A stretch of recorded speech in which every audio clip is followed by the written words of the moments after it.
The following program is being brought to you on the Voice America Empowerment Channel. For more information about our network and to check out additional show hosts and topics of interest, please visit voiceamericaempowerment.com. The Voice America Talk Radio Network is the worldwide leader in live Internet talk radio. Visit voiceamerica.com. The views and ideas expressed on the following program are strictly those of the host or guests and do not necessarily reflect the views and ideas held by the Voice America Talk Radio Network, its staff, and management.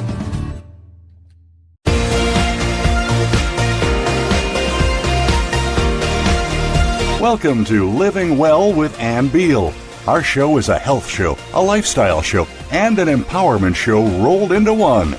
Get ready to hear some stories of success, healthy living tips, and suggestions to get motivated and live your best life. Now, here is your host, Ann Beal. Welcome to our Veterans Day special from the beautiful town of Hot Springs Village, Arkansas. I am Ann Beal, and I am joined today by Jeff Meek, veteran historian, writer, and author of the book, They Answered the Call. We are also joined by Dr. Jim Slaughter, who is a veteran himself and life coach and counselor at our wellness clinic in the Fort Worth area, Life Solutions Coaching and Counseling. Welcome to the show, guys. Thanks, Ann. Great being here. Thank you. Jeff, thanks so much for having us in your home today. It is beautiful right here by the lake. Yeah. And all the trees are orange and red. Now, see, we're in Dallas, Fort Worth area, and there just aren't trees like this. And so it's beautiful. Now, Jeff, tell us a little more about yourself. Well, I first got interested in all this veteran-related thing when our son, Jeffrey, joined the United States Marine Corps in 1996. And that prompted my wife, Jean, and I to want to learn more about what our fathers did in World War II. So over the next couple of years, we tried to get their papers and medals and so on and so forth. And I came across a book by Stephen Ambrose called Citizen Soldiers, and it covered the exact time and place where Gene's father served. He was in Bradley's headquarters company, General Bradley's headquarters company. So I bought her that book for her to read, and a month later, it was still sitting there, so I thought, well, I'll read it. And I don't really know how to say it, but it just grabbed me. I couldn't believe what some of these guys had gone through. So that led to reading another book, and then meeting World War II veterans. Just saying thank you for your service wasn't enough for me, so I thought, what's another way I can say thank you? And I thought, well, maybe I could record their oral history. And that's something that their family would have forever. So I started doing that when we were still living in Illinois, and I did 9 of those in the last 4 years that we lived in Illinois. Then we moved down here in 2005, and I got connected with the Daughters of the American Revolution and the Veterans History Project, and started doing oral histories down here in January of 2007, and as of this month, I've now completed 301 oral histories, and almost every one of those is a veteran who lives here in the village. And you take those oral histories and you send them to the Library of Congress, right? Yes. Shortly after starting to do the recordings, I contacted the local newspaper to see if they might be interested in a story about these gentlemen, and they were, and so I started writing a column of veteran stories for the paper in January of 2007 in the Hot Springs Village Voice newspaper. And as I said, we record these onto a DVD, and I write the story from that, and I keep a copy, and they get a copy at no charge.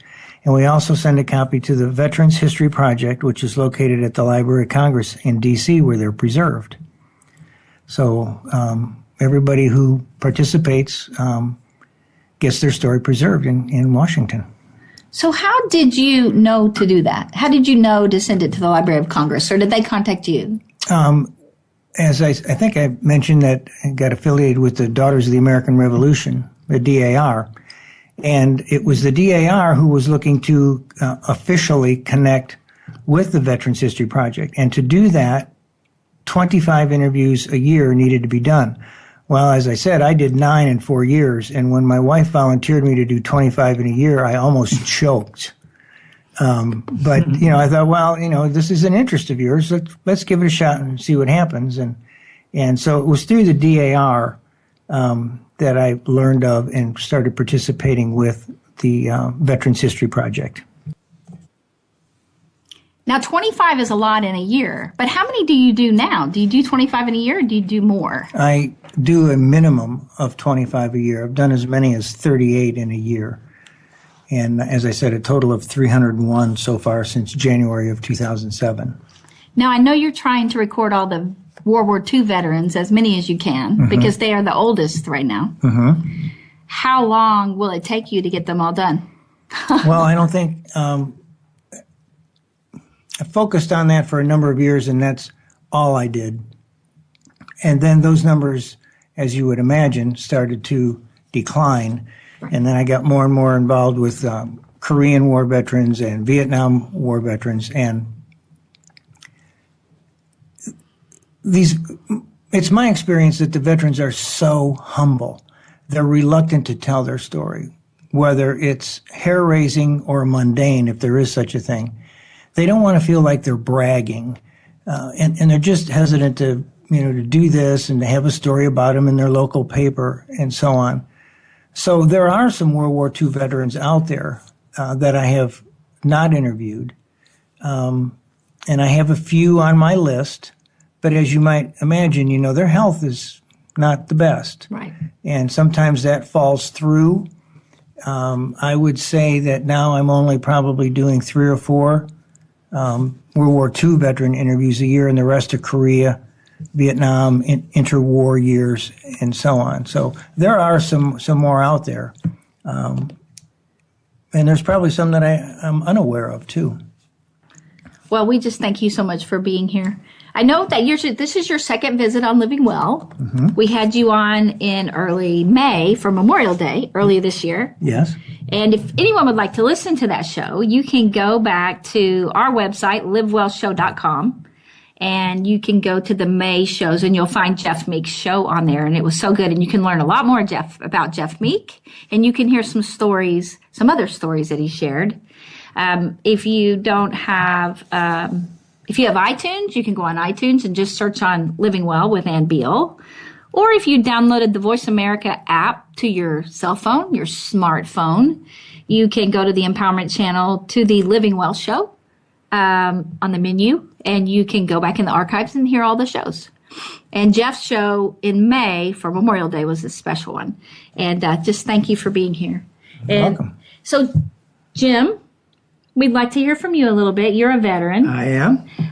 You are also a counselor and a life coach. Now, you met Jeff a while back. Yes, I was here when you had the broadcast with him earlier in May. I'm fascinated by this man.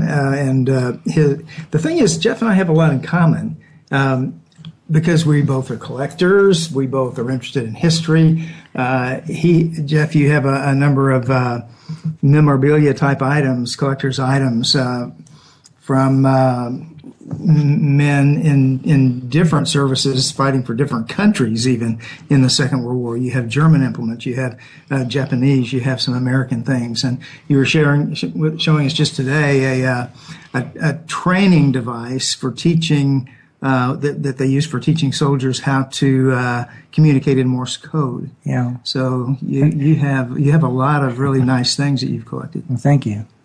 They're all really cool. Yeah. Now, I know that's a very fun part of doing this for you, is meeting all these wonderful people with this wonderful background. Yeah, it is. I've been doing them for a number of years now, and they're still just as fascinating to me because they're all unique. When you get down to a personal level like this, you don't always get that in the history books. Some of the authors are really good at combining the little personal nitty-gritty with the overall scene of the campaign and so on.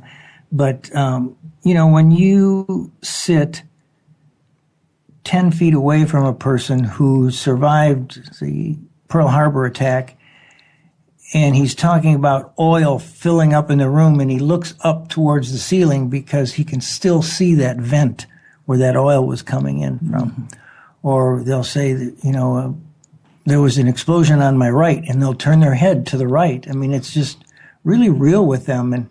And there's been times when, I'm sitting there with a 80-year-old man or an 85-year-old man, and he starts crying like an 85-day-old baby. I mean, this stuff is so real to them still. They were young, they were impressionable, they were probably scared out of their minds, but they still did their job. And I've had many of them say the exact same thing, that they had $1 million experience they wouldn't give a nickel to do again. Right. That's I'm sure. Yeah, it's really it's moving to just watch their reactions, and it's just gripping. It grabbed a hold of me anyway. Well, and I think, when you think of living well, like why am I having this for Veterans Day? Why do I care about Veterans Day? Well, my dad was in the military. My grandfather was in the military. My great-grandfather was in the military. My husband was in the military. My nephew right now is a Ranger in the Army. And there are people all around us, all through America, that were in the military. And we want to say thank you for them serving. They keep us safe every day so that we can sit here nicely in this beautiful home in Hot Springs, Arkansas, on the lake, without a worry in the world about what will happen to us. And we are very fortunate to have that. And so we want to thank the veterans out there. So we want you to know what Veterans Day is, because I think a lot of people confuse Memorial Day and Veterans Day. And so we wanted to give you a little history so that you understand about Veterans Day. You want to do that, Jeff? Well, briefly, Memorial Day is when we honor those who did not come back home. In their memory, we have that day. And Veterans Day is a day of appreciation for all who have served, whether it's overseas or in the States. It doesn't matter what branch. If you honorably served and were discharged, you're considered a veteran. And Veterans Day, always on the 11th of November, is a day where the nation, at least for an hour or two, takes a step back to remember them and thank them for, they just went out and did their job, whatever it was. In times of war, they didn't know if they'd ever be back. In World War II, I've seen so many papers where it said, they're in until the end of the war plus 6 months. Mm. And, that's quite a commitment to walk away from your family, or if you're drafted, taken away from your family at maybe the golden years of your life when you're healthy and happy and more interested in girls than going to war, kind of a thing. Well, and you mentioned about drafting. I noticed when we changed our address this time, and they asked us if we were a male under the age of 21 or 26 or something. Probably 26. And it was to register for the draft. Mm-hmm. And I hadn't seen that in a really long time. And I was like, what? Are they bringing the draft back? Kind of freaked me out a little bit.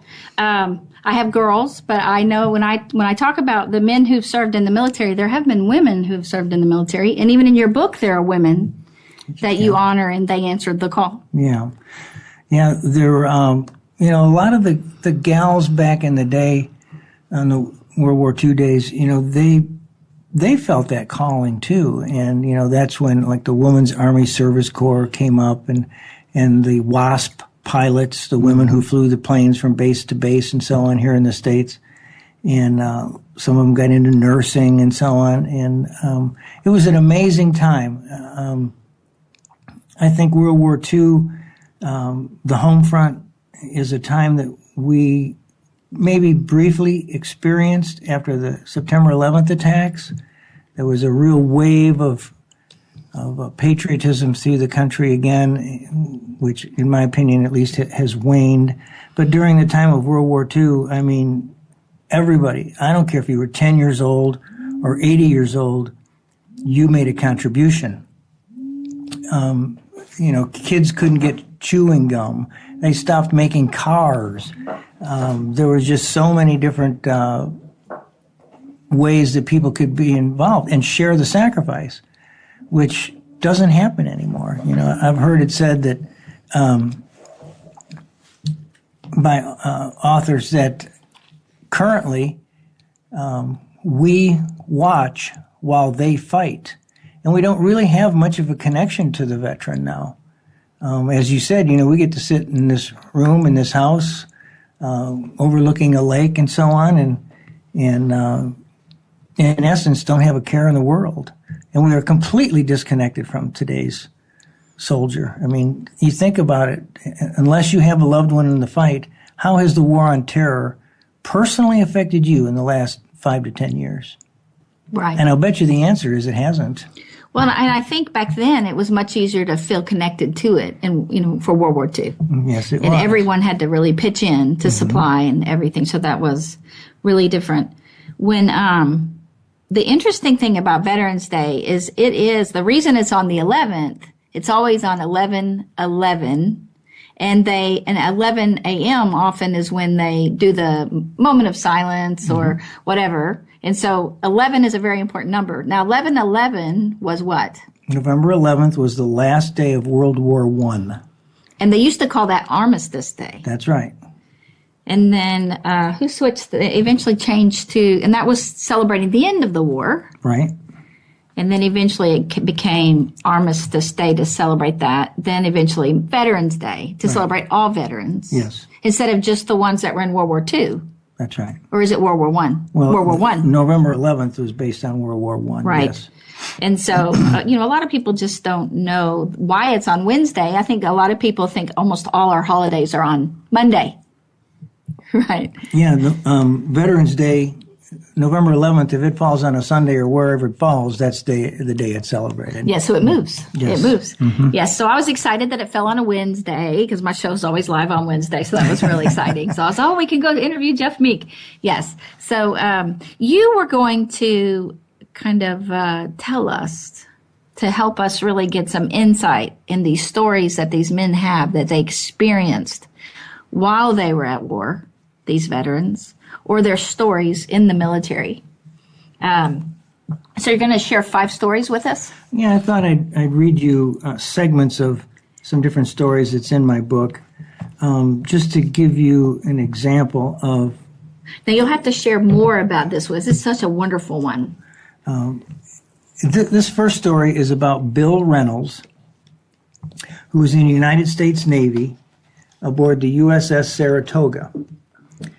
And I'll just read an excerpt of this. The Saratoga provided support for invasions at Kwajalein and Eniwetok. Then the ship joined Task Force 58 in January 1945 and headed for Iwo Jima to provide air support for the February 19th invasion.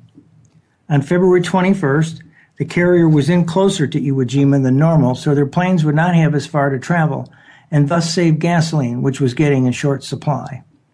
Suddenly, the general quarters alarm was sounded, and Reynolds went to his station to help load the Quad 40 gun.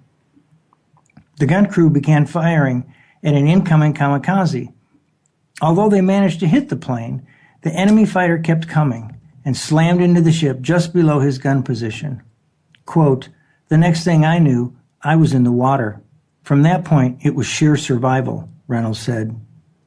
Several men in the water were badly injured. Those that could provide help did so as much as possible.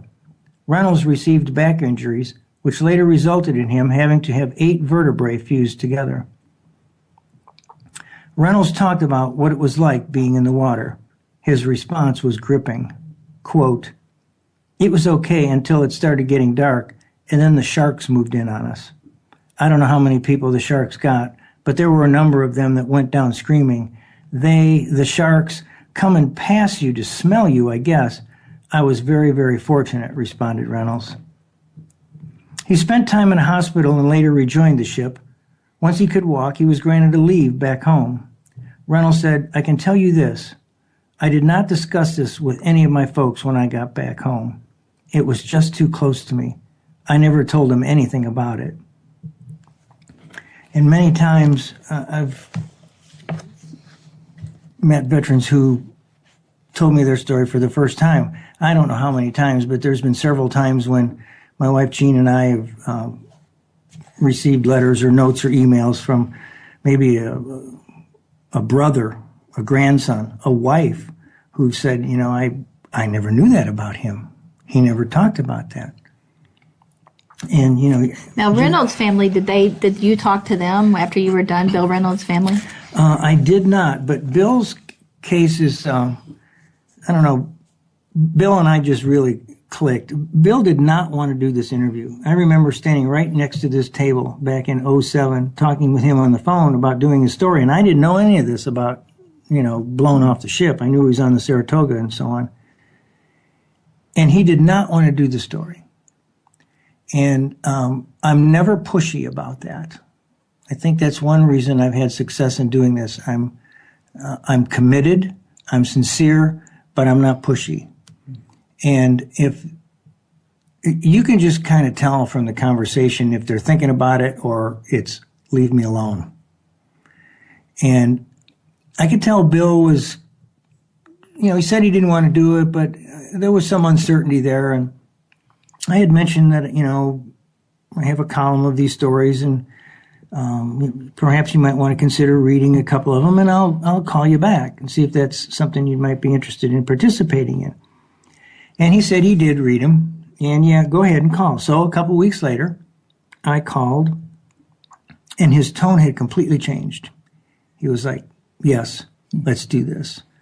And I went over to his house, and he told me, the experience that I just shared with you, along with a few other things that are in his segment of the book. And he seemed so comfortable doing it, which kind of surprised me because he was so reluctant at first.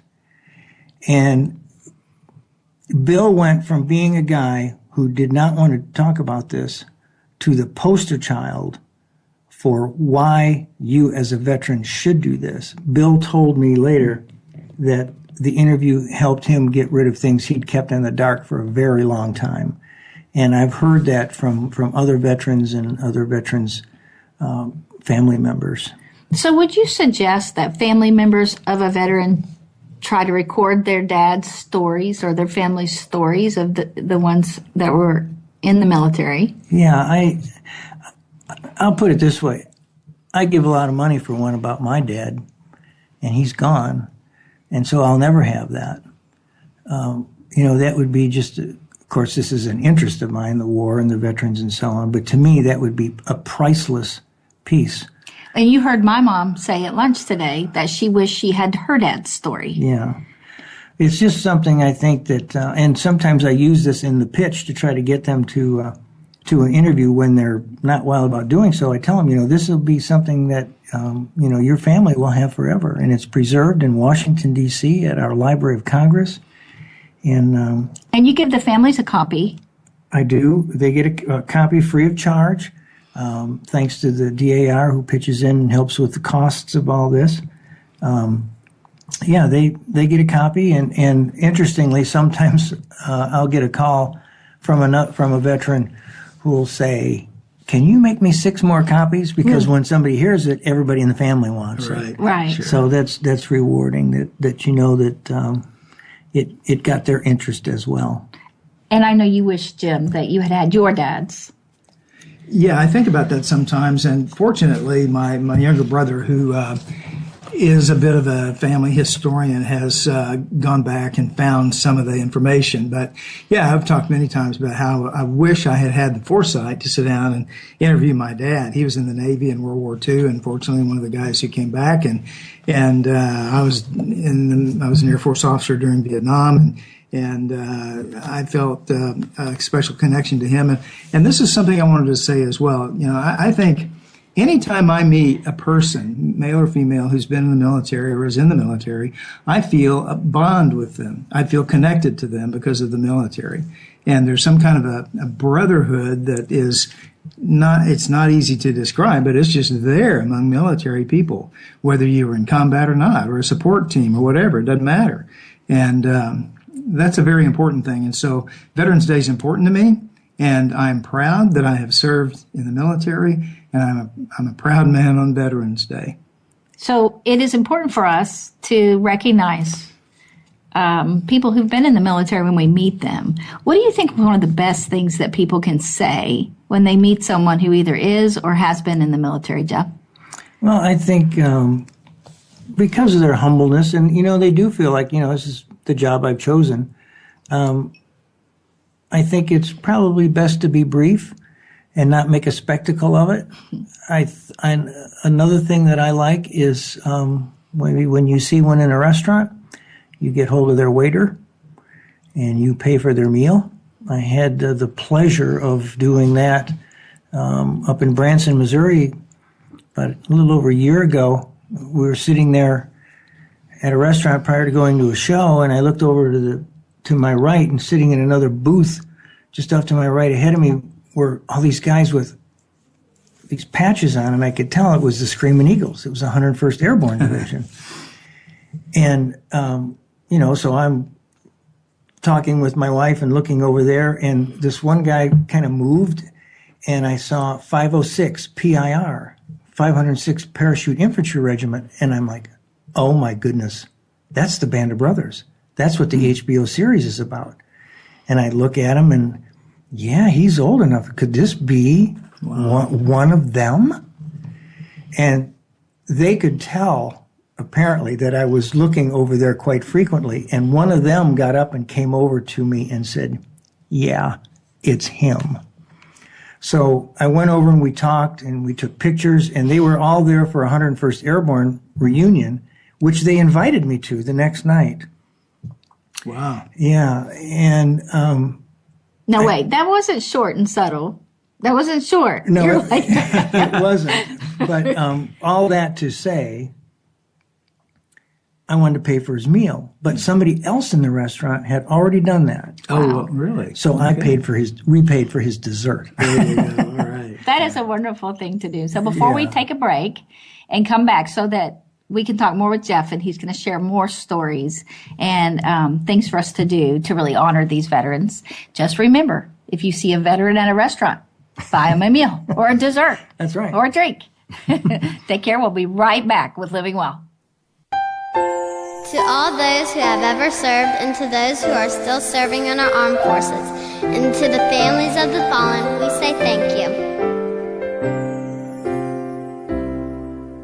There is still a land where freedom rings in hearts of people young and old. Life and liberty and happiness protected by the strong and bold. Through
Life Solutions Coaching and Counseling in Fort Worth, Texas is a full-service wellness clinic providing individual, group, and family counseling, one-on-one coaching for life and wellness, and naturopathic treatments of medical massage therapy combined with essential oils to ensure you reach your health and wellness goals. Sessions are available in person or by phone. Get started on your new life today. Just call 817-232-1363 or go to LifeSolutionsCoachingandCounseling.com or email them at LifeSolutionsCC@yahoo.com. You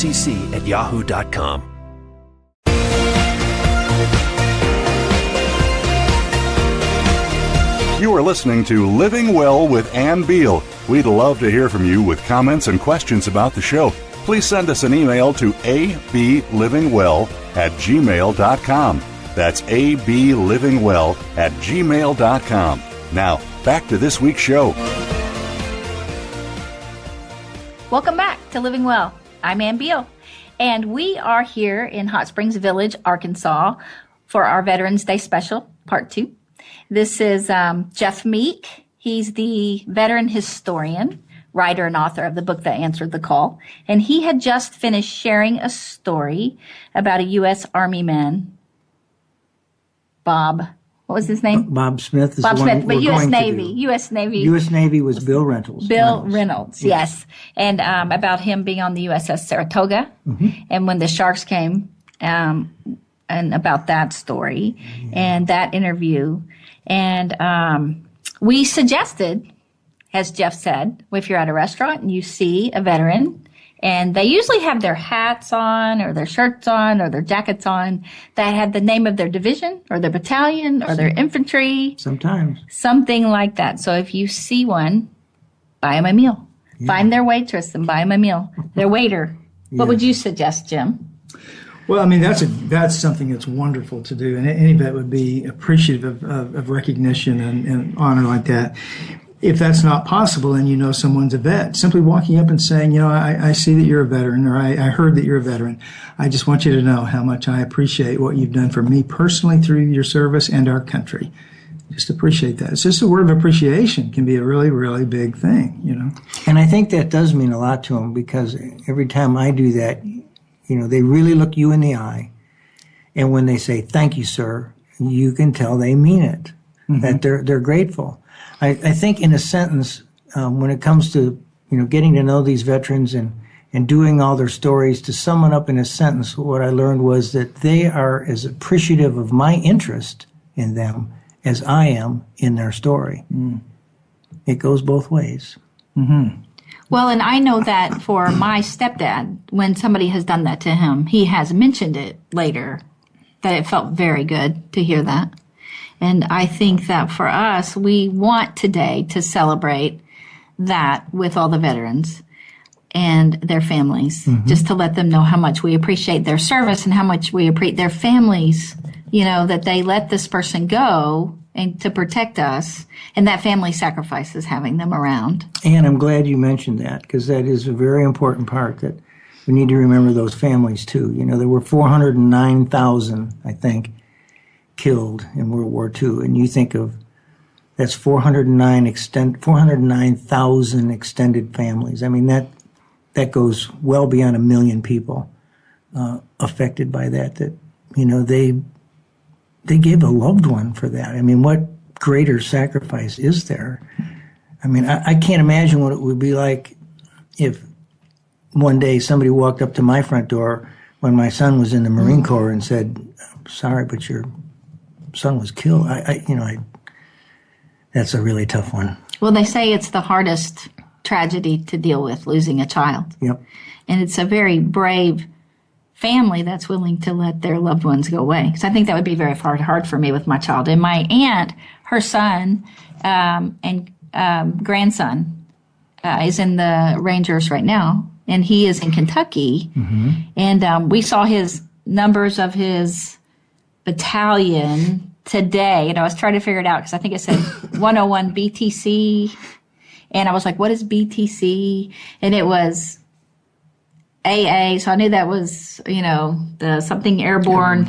And so I was trying to translate all the numbers. They were sure a lot. I couldn't believe how many to just define his one group. Yeah, And there's so many abbreviations in the military, as you know, Jim. Right.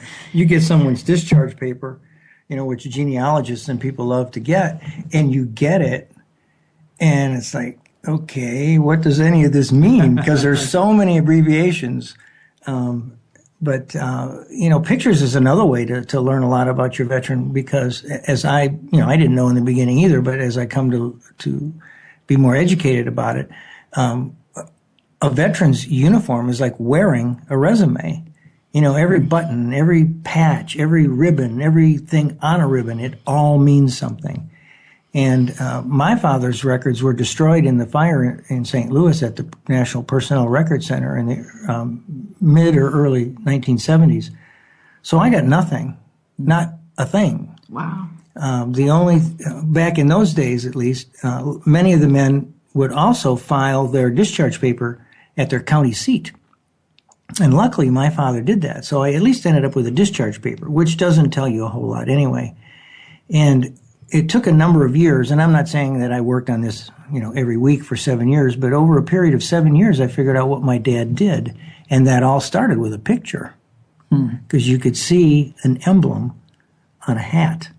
Oh, and you could trace all that. Yes, and when you know what those emblems mean, like his happened to be the 350th Infantry Regiment, then you can find out what division that was in. And then you look and see what the divisional history is. My dad's case was much more difficult because he was not overseas until the war was completely over. So he became part of the Army of Occupation in Italy. And, we could fill this room with books about the war, but trying to find a book about occupation is very difficult. And I just happened to stumble on one that was written, believe it or not, specifically for his regiment at the time he was in it and where he was. And it was very expensive, but I bought it anyway. Excuse me. And so I read through that and I guess this is what my dad did. I didn't have any official records. And then one day I came home from work here and I had this big fat envelope waiting for me, and it was from a friend of my dad's. They had served together in the beginning until they went their separate ways in Italy, and then they just kept in loose touch throughout the decades thereafter. Well, this gentleman who lived in Wisconsin, and I'd call him once a year with a pad of paper and a pen, just write down anything he said, and then I'd compare it to last year and see if he told me anything he didn't tell me the year before. Anyway, he sent me 4 letters that my dad sent him while they were in service, and my dad dated them and put the name of the town that he was in. And all that talk in those letters perfectly matched that book. So that was, for me, the confirmation. By golly, that is what my dad did. Mm-hmm. And he was in the 88th Division because Dad talked about, boy, it sure is nice wearing these scarves rather than ties. And the 88th Infantry Division was known as the Blue Devils, and the Blue Devils wore blue scarves. So there was the confirmation. Well, and that's encouraging to people, even like my mom, who said, I wish I knew more about my dad.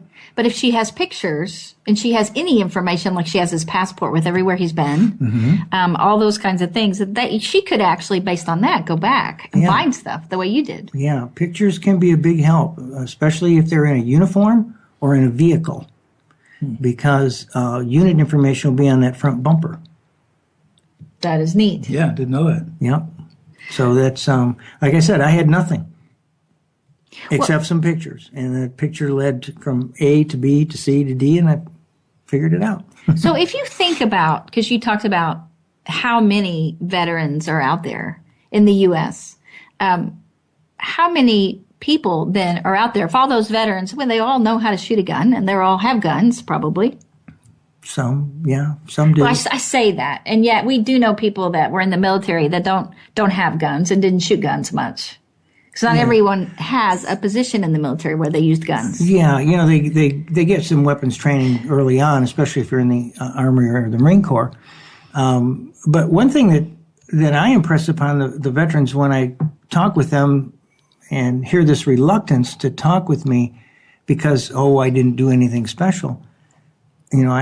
I was never in combat. Well, most of you were not. Most weren't. Only 1, and I think 8, maybe 9 was in combat, even in World War II.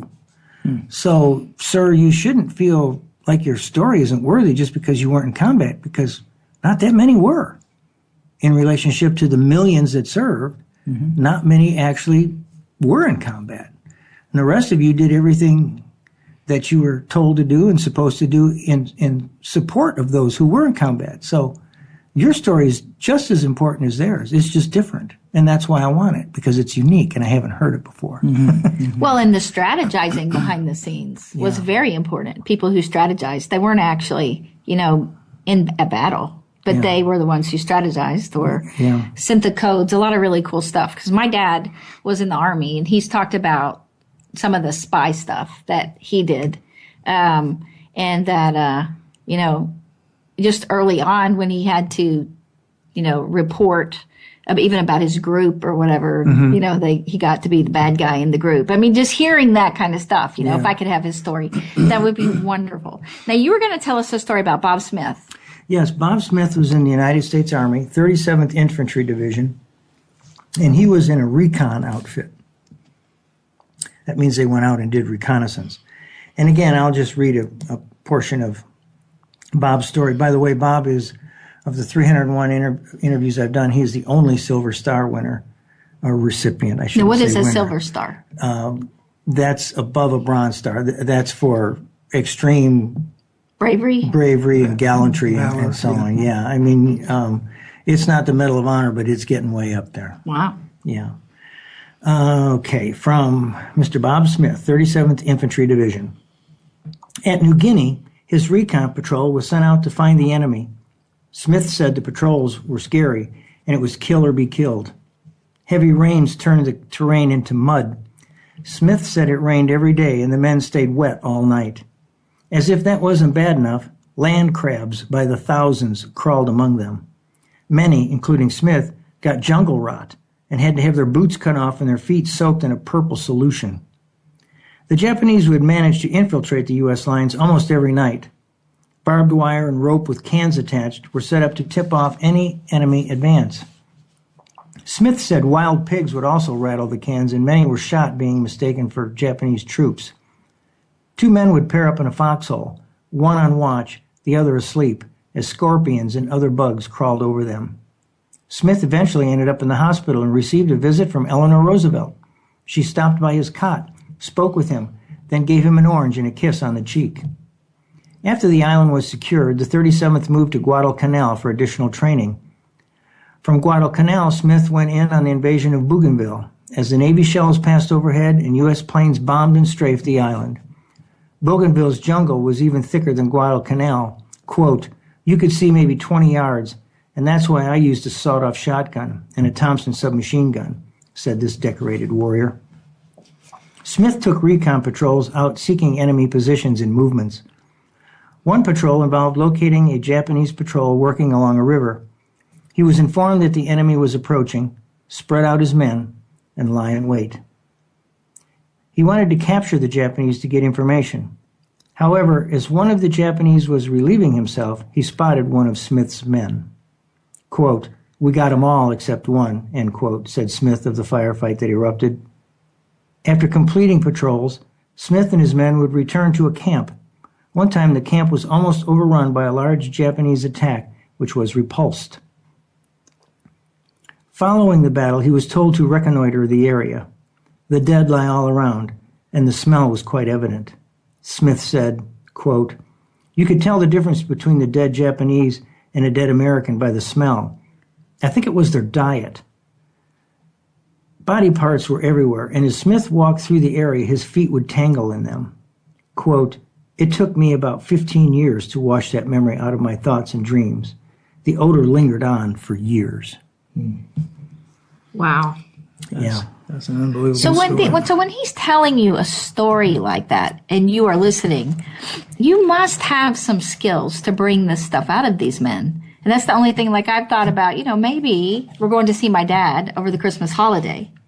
And I thought maybe we should try to record his story. Now, his story doesn't have a lot of trauma to it, but this man's does, Bob Smith. So when does this just come out? They just tell their story and you listen and record it? Or are you engaging them in conversation during this time? before I turn the camera on, we chat a little bit, and just to try to set them at ease, because, you know, you got a camera stuck in your face, you know, just in my home here, let alone like a TV camera or something, you know, you get a little nervous about it, you know, how will you come off and so on. So we talk a little bit and try to put the guy at ease. And one of the things that I will say is I want you to remember that I want you to talk about what you're comfortable talking about. If something's really rough and you don't want to go there, I don't expect you to go there. If things get tough and you want to take a break, we'll take a break. Talk about what you want to talk about. And my questioning is not at all pushy. I usually have a sense of how open this person is going to be just by, you know, at least one or two conversations on the phone. And then, you know, like I say, we talk a little bit before the camera goes on. And I would say that, you know, there are some veterans who will tell me right up front, you know, I was almost captured by the Germans in the Battle of the Bulge, and it got real ugly, and I don't want to talk about that. That's fine. And some will tell you the most gory details, and I don't prod them to do that at all. I will never forget a Vietnam veteran who was a tunnel rat, you know, one of the smaller guys that had to go down in the tunnels.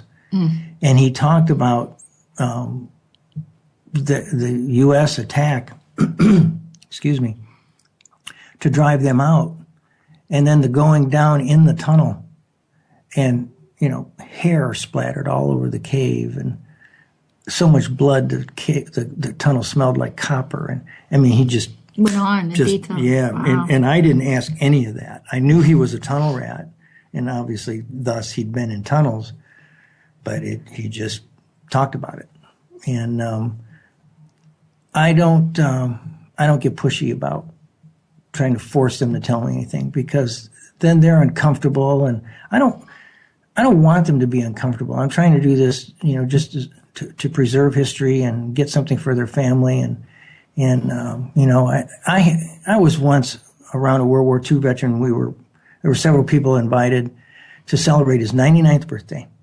Combat veteran, World War II, twice wounded. And there were other people there, and we just got to talking about his war experience. And one of these guys, you know, my age, middle 60s, said, "So, Jim, how's it feel to kill somebody?" And I almost fell out of my chair. I thought, are you serious? Oh, gosh.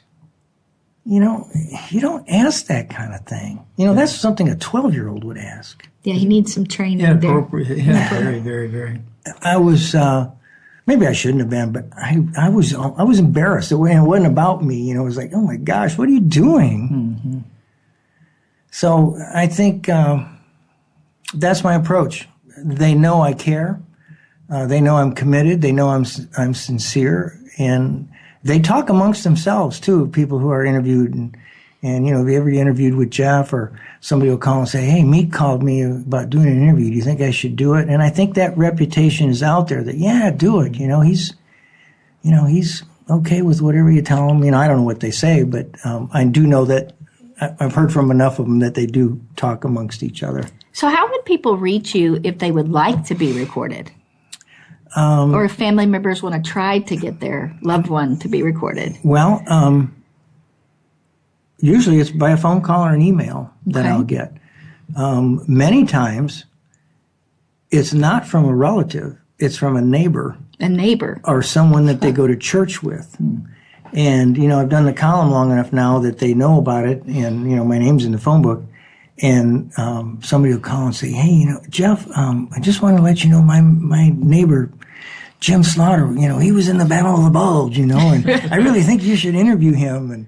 And well, have you talked? And I'll say, "Have you talked to him about interviewing?" And he said, "Yeah." He said he'd think about it. Give him a call. So then I do. So that's how I get most of the leads.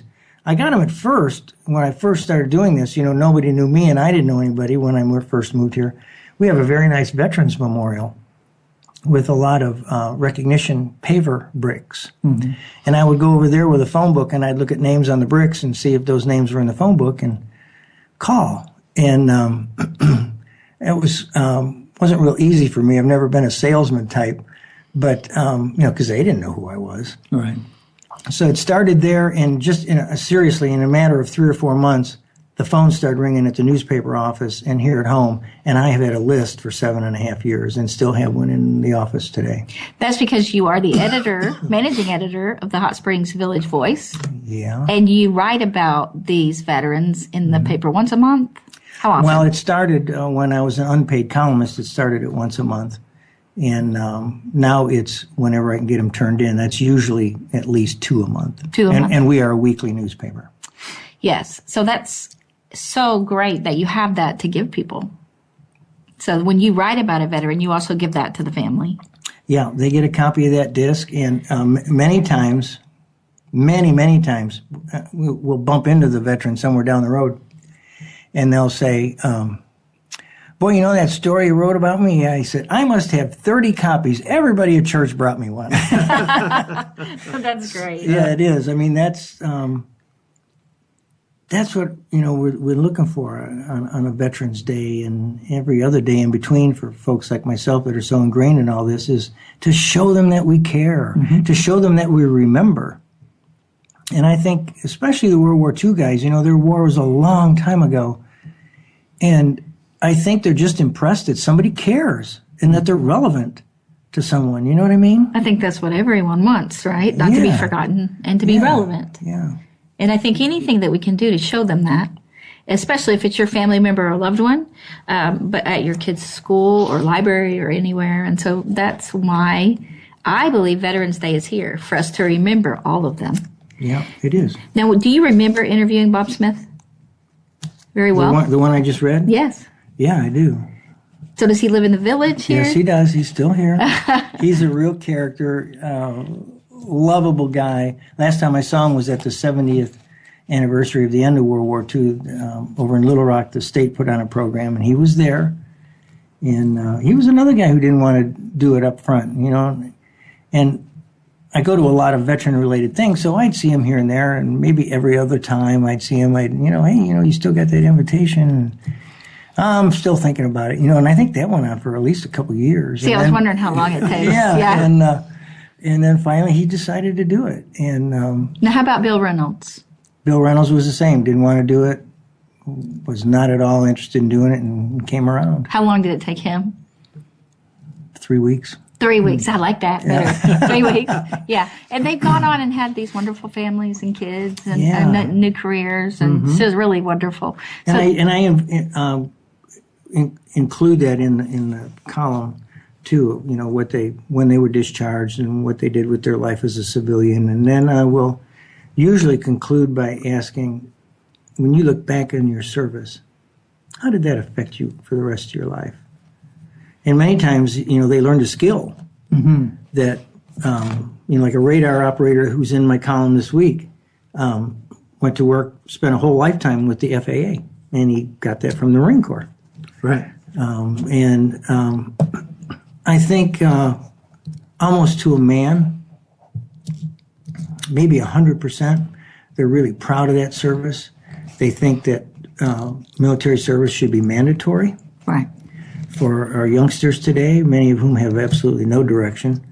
And it doesn't necessarily mean military service, but service to your country, even if it's mowing the grass at Arlington National Cemetery or Abraham Lincoln Cemetery in Illinois, up from where I'm from, just making a contribution to your country, even if it's just for a year. And many of them feel that that's important and would better engage America in our military. I would think that would, all of this would change how you feel about your son when he was in the military. Is he still in the military? No, he served 4 years as a nuclear, biological, chemical warfare specialist. Nuclear, biologist, chemical warfare specialist. Okay. Yeah. And served his 4 years and got out and is in the world of computers now with a company in California. But I can still remember at 4 a.m. and I've got it here in the book.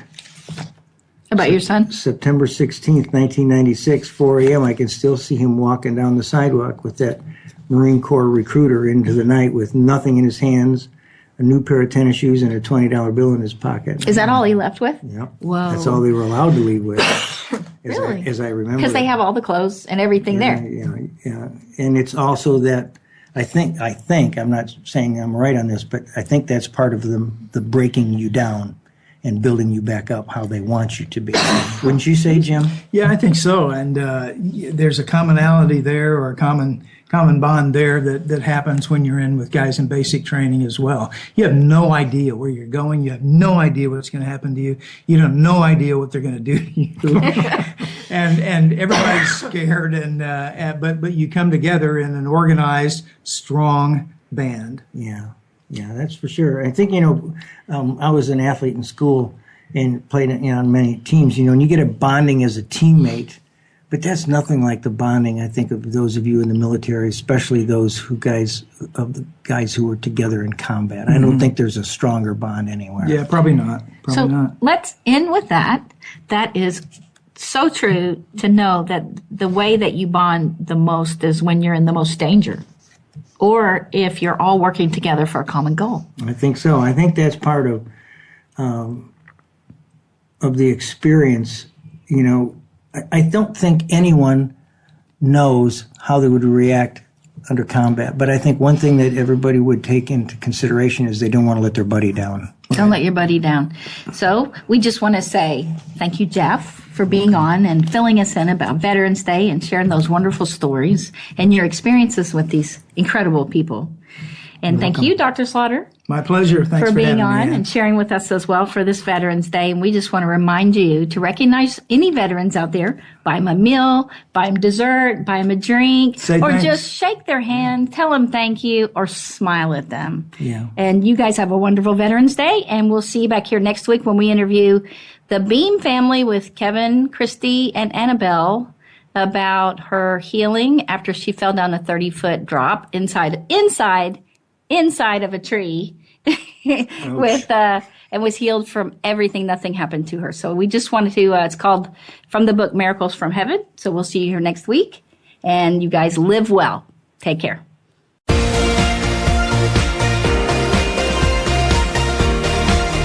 Thank you again for joining us. Living Well with Ann Beal airs live every Wednesday morning at 7 a.m. Pacific Time, 10 a.m. Eastern Time on the Voice America Empowerment Channel. We can't wait to see you again next week.